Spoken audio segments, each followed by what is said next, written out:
ప్రియమైన దేవుని పిల్లలారా, ప్రభువైన యేసుక్రీస్తు నామములో మీకు నా వందనములు. ప్రతిరోజు మన జీవితంలో దేవుని వాగ్దానాలు ఒక శాంతి కిరణంలా వెలుగుని చల్లుతాయి. మనం బాధలో ఉన్నప్పుడు, ఆందోళనలో ఉన్నప్పుడు ఆయన మాట మనకు ధైర్యాన్ని ఇస్తుంది.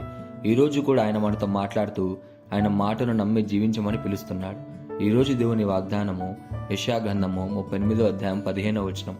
యెషయా గ్రంథము 38వ అధ్యాయం 15వ వచనం వాక్యం ఇలా ఉంది: నేనేమందును, ఆయన నాకు మాట ఇచ్చెను, ఆయనే నెరవేర్చెను.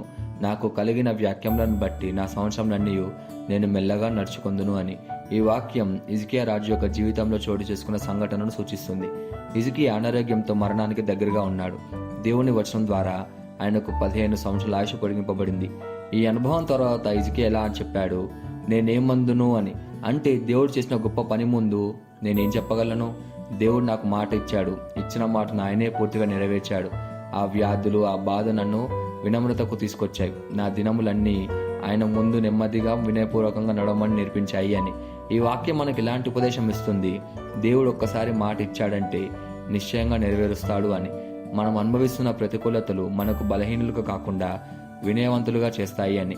కష్టాల వల్ల మన హృదయం మృదువుగా మారుతుంది, దేవుని కరుణను తెలుసుకుంటుంది అని.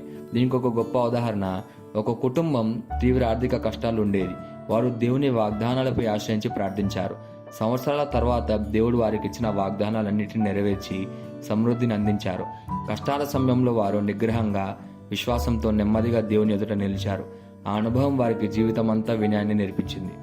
ఈ వాగ్దానాన్ని మన జీవితంలోకి తీసుకొని మనం ఎలా ఉండాలంటే, దేవుని మాటను పూర్తిగా విశ్వసించాలి. రెండోదిగా, కష్టాలు వచ్చినప్పుడు కూడా ఆయన మీద నమ్మకం కోల్పోకూడదు. ఆయన వాగ్దానాలపై దృఢమైన విశ్వాసం ఉంచి ప్రతిదినం నెమ్మదిగా జీవించాలి. ఆయన చేసిన కృపలను గుర్తు చేసుకుంటూ కృతజ్ఞతగా జీవించాలి. ఈ వాగ్దానాన్ని మనం స్వతంత్రించలాగున మనం ప్రార్థన చేద్దాం. మమ్మల్ని మిక్కిలిగా ప్రేమించిన ప్రియ పరలోకపు తండ్రి, నీకే కృతజ్ఞతాస్తుతులు వందనాలు చెల్లించుకుంటున్నాం ప్రభువా. ఈరోజు నీ వాగ్దానం ద్వారా నాకు ధైర్యాన్ని ఇచ్చినందుకు నీకే కృతజ్ఞతలు చెల్లించుకుంటున్నాం. నీవిచ్చిన మాటలు నెరవేర్చి దేవుడు అని నేను నమ్ముతున్నాను. నా జీవితంలో కష్టాల వల్ల నిన్ను మరింత దగ్గరగా అనుభవించాలని ప్రార్థిస్తున్నాను.